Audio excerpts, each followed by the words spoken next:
Well, Stephen, a 0-0 draw on your first ever visit to Wimbledon here at the new Plough Lane. Your thoughts on the game? I thought, the old saying is game of two halves. I thought we were excellent first half. Moved the ball really well. Had a few really good chances. Started the second half. Cole's a great chance, and then Greg misses a header as well. And then they had half chances, but I think our defending.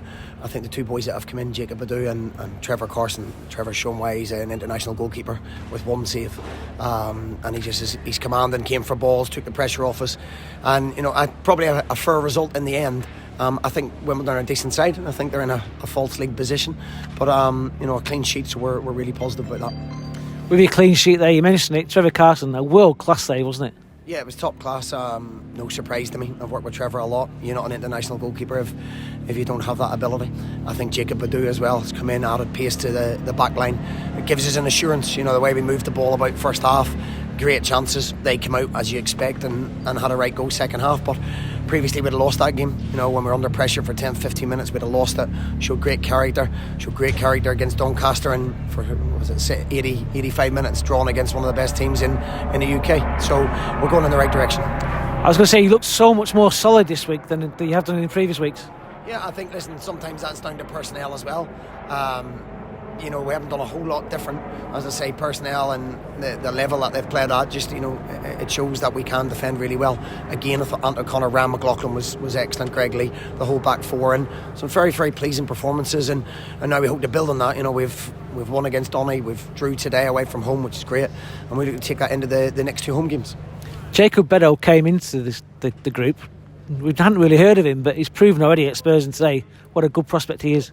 Yeah, I tried to sign him in the summer, and he signed for Burnley, obviously. So, we kept tabs on him. We knew we needed more pace at the back.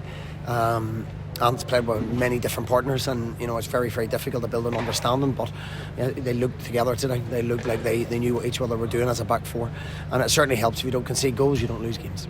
In terms of a point each, is that a good thing to go home with a point at least?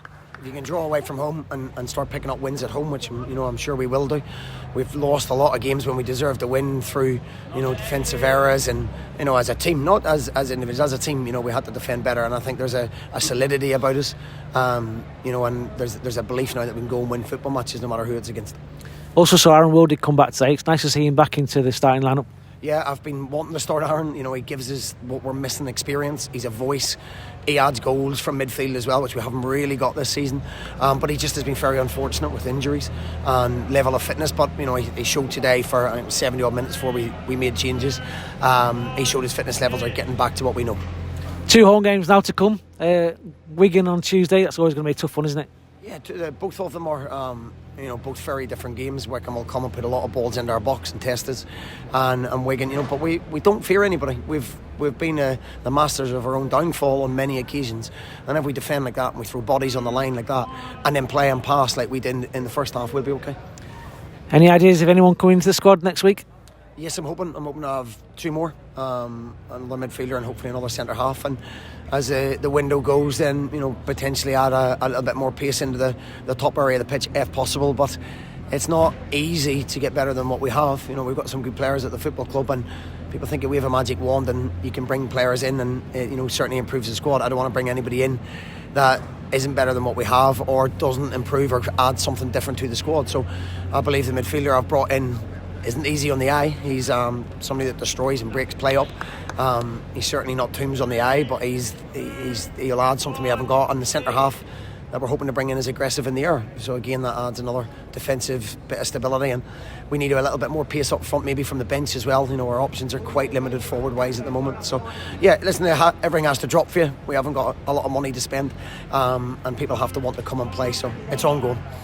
When you talk about the midfielder who breaks things up, it's probably something Morecambe fans have been saying you've needed for quite some time. Yeah, he's. Hopefully the deal goes through. He reminds me a little bit of Songo. Done the same sort of job. He's not easy on the eye. He's not for the purist, but he certainly adds something that allows the players that we have to play, because we've got some brilliant technical footballers, and it's just getting that balance right, which we've known it isn't quite right. I thought Toombs and Sheehan and Aaron were excellent today, by the way. I really, really did. So it adds competition, and with the amount of games and the COVID situation, we need a bigger squad and we need more options.